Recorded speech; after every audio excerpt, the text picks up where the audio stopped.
Hmm.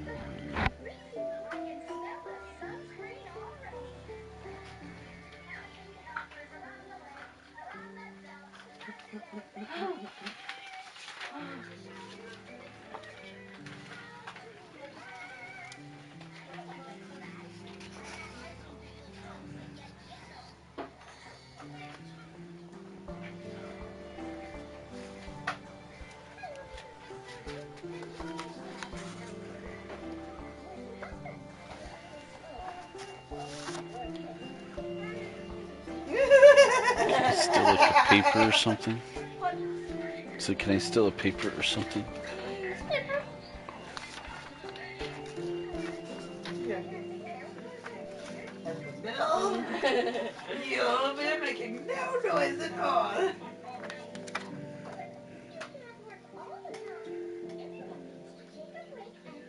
Pretending it didn't.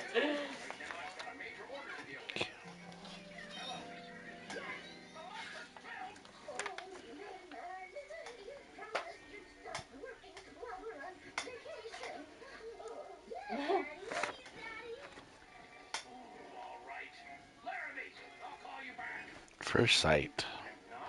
This was the time of day when I most wished I were able to sleep. High school. Or was purgatory the right word? If there were any way to atone for my sins, this ought to count toward the tally in some measure. The tedium was not something I grew used to. Every day seemed more impossibly monotonous than the last. Perhaps this could even be considered my form of sleep, if sleep was defined as the inert state between active periods. I stared at the cracks running through the plaster in the far corner of the cafeteria, imagining patterns into them that were not there. It was one way to tune out the voices that babbled like the gush of a river inside my head. Several hundred of those voices I ignored out of boredom. When it came to the human mind, I'd heard it all before, and then some. Today, all thoughts were consumed with the trivial drama of a new addition to the small student body. It took so little to work them up. I'd seen the new face repeated in thought after thought from every angle. Just an ordinary human girl. The excitement over her arrival was tiresomely predictable. It was the same reaction as one would get from flashing a shiny object at a group of toddlers. Half, half the sheep-like males were already imagining themselves infatuated with her, just because she was something new to look at. I tried harder to tune them out.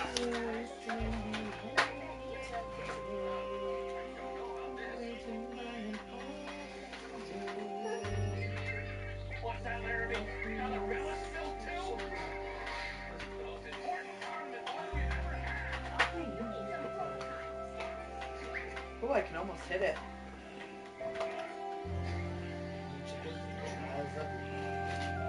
Ooh, I can float. I kiss the meaning of the night. Though she's already flown so far beyond my reach, she's never out of sight. Now I know she'll never leave me. Now she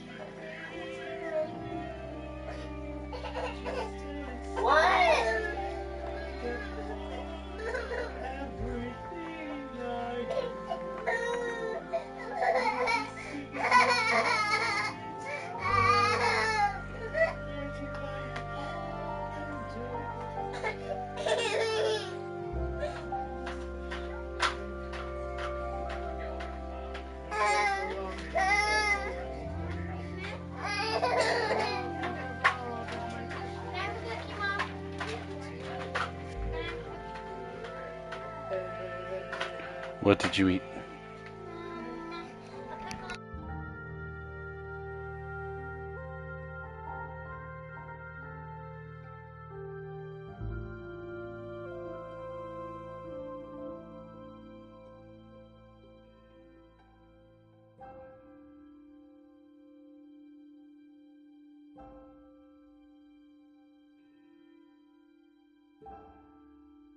Do stuff and then Okay. we'll pick you up and head home with the clothes. Testing esports.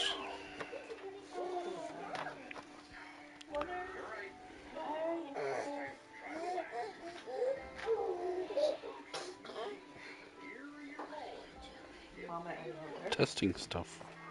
Of course she has to come Come here, up with Becca. crap. Because never. No, now she's gonna cry. Which makes this impossible. Please stop before you break her back. You can't. Freaking. Just because she is acting that way doesn't mean you let her act that way. Her back can break if you're not careful. No cookies! You don't need cookies! You told her yes, she could have a cookie. I told her she could have one of the little M&M chocolate chip ones.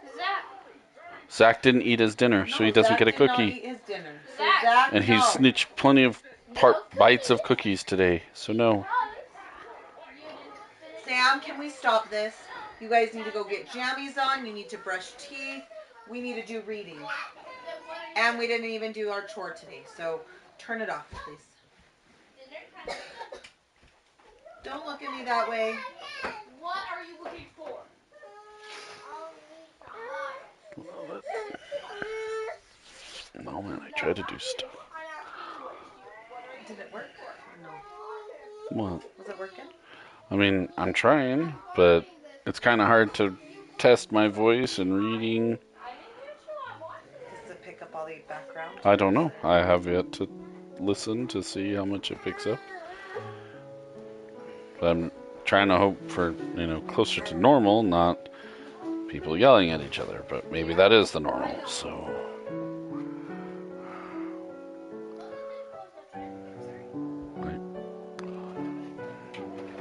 Go brush your teeth.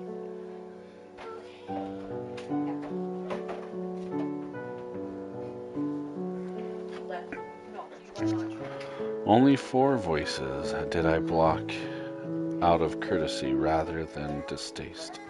My family, my 2 brothers and 2 sisters, who were so used to the lack of privacy in my presence that they rarely worried about it. I gave them what I could. I tried not to listen if I could help it. Try as I may, still, I knew. Rosalie was thinking, as usual, about herself. Her mind was a stagnant pool with few surprises. She'd caught sight of her profile in the reflection off someone's glasses, and she was mulling over her own perfection.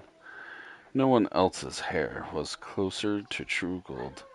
No one else's shape was quite so perfectly an hourglass. No one else's face was such a flawless, symmetrical oval. She didn't compare herself to the humans here. That juxtaposition would have been laughable, absurd. She thought of others like us, none of them her equal. Emmett's usually carefree expression was crumpled with frustration. Even now he ran one enormous hand through his ebony curls, twisting the hair into his fist. Still fuming over the wrestling match he'd lost to Jasper during the night. It would take all his limited patience to make it to the end of school day to orchestrate a rematch. Hearing Emmett's thoughts never felt intrusive, because he never thought one thing that he would not say aloud or put into action. Perhaps I only felt guilty reading the others' minds, because I knew there were things inside that they wouldn't want me to know.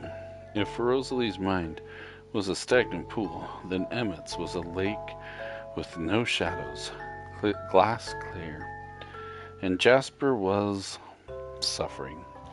I suppressed a sigh. Edward. Alice called my name in her head and had my attention at once. It was just the same as having my name called aloud. I was glad my given name had fallen out of style in the last few decades. It had been annoying in the past. Anytime anyone thought of any Edward, my head would turn automatically. My head didn't turn now. Alice and I were good at these private conversations. It was rare that anyone caught us. I kept my eyes on the lines in the plaster. How is he holding up? She asked me.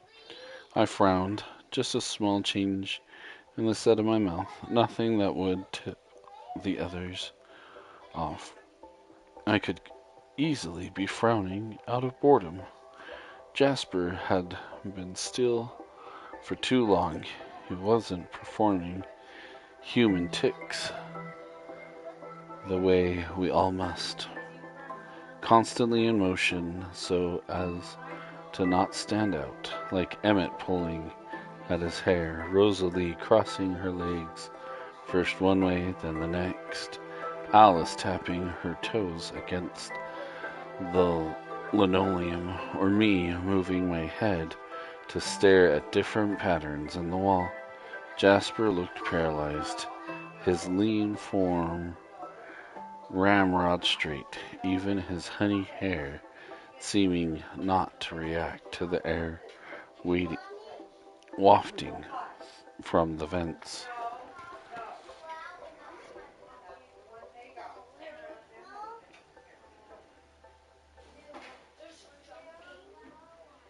Why can't I walk around sometimes? You always walk around all the time. I don't even get to do it once.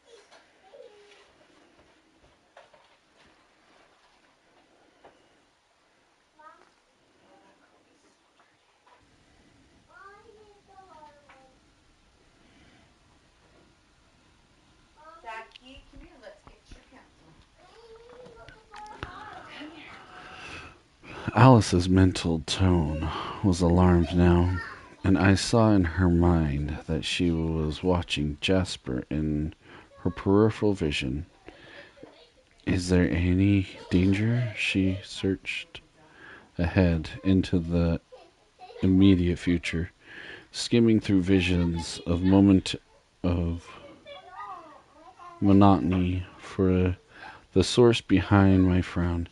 Even as she did so, she remembered to tuck one tiny fist under her sharp chin and blink regularly. She brushed a tuft of her short, jagged black hair out of her eyes. I turned my head slowly to the left, as if looking at the bricks of the wall, sighed, and then turned to the right, back to the cracks in the ceiling. The others would assume I was playing human. Only Alice knew I was shaking my head. She relaxed. Let me know if it gets too bad. I moved my eyes up to the ceiling above and back down. Thanks for doing this. I was glad I couldn't answer her aloud. What would I say? My pleasure? It was hardly that. I didn't enjoy tuning into Jasper's struggles. Was it really necessary to experiment this way? Wouldn't the safer path be to just admit that he might never be able to handle his thirst as well as the rest of us could, and not push his limits? Why flirt with disaster? It had been 2 weeks since our last hunting trip. This was not immensely difficult.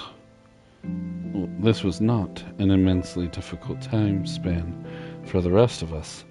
A little uncomfortable occasionally, if a human walked too close, if the wind blew the wrong way. But humans rarely walked too close. Their instincts told them that what their conscious minds would never understand. We were a danger that must be avoided. Jasper was very dangerous right now. It did not happen often, but every now and then I would be struck by the obliviousness of the humans around us. We were all so accustomed to it. We always expected it, but occasionally it seemed more glaring than usual. None of them noticed us here, lounging at the battered cafeteria table, though an ambush of tigers sprawled in our place would be less lethal than we were. All they saw were 5 odd-looking people, close enough to human to pass. It was hard to imagine surviving the senses so incredibly dull. No, Sarah. No, put it away.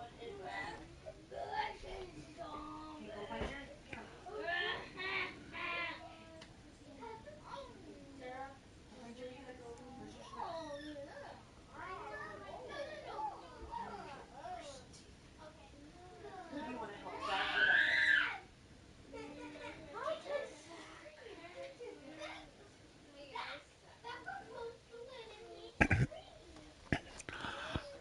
At that moment, a small girl paused at the end of the closest table to ours, stopping to talk to a friend. She tossed her short, sandy hair, combing her fingers through it. The heaters blew her scent in our direction. I was used to the way that scent made me feel.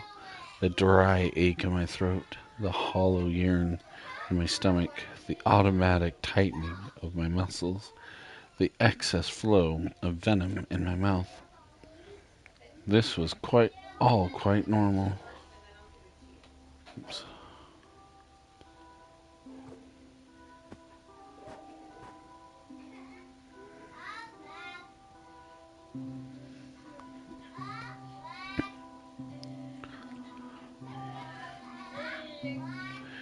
Usually easy to ignore, it was harder just now, with the reaction stronger doubled as I monitored Jasper.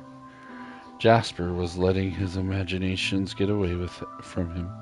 He was picturing himself getting up from his seat next to Alice and going to stand beside the little girl, thinking of leaning down and in, as if he were going to whisper in her ear, and letting his lips touch the arch of her neck, her throat, imagining how the hot flow of her pulse beneath the weak barrier of her skin would fill under his mouth.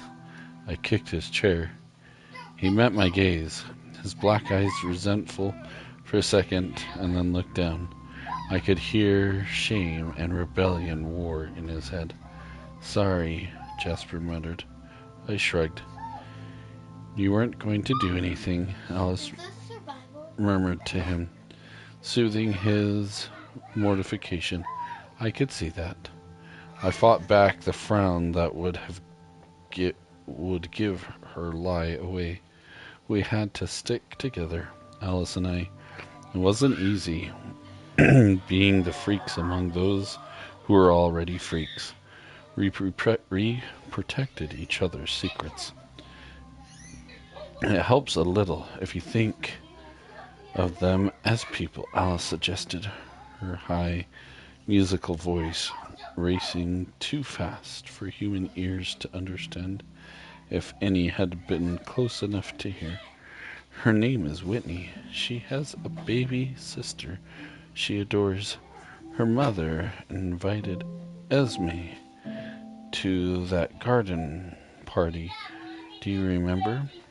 I know who she is, Jasper said curtly. He turned away to stare out one of the small windows that were spaced just under the eaves around the long room. His tone ended the conversation. He would have to hunt tonight. It was ridiculous to take risks like this, trying to test his strength, to build his endurance. Jasper should just accept his limitations and work within them.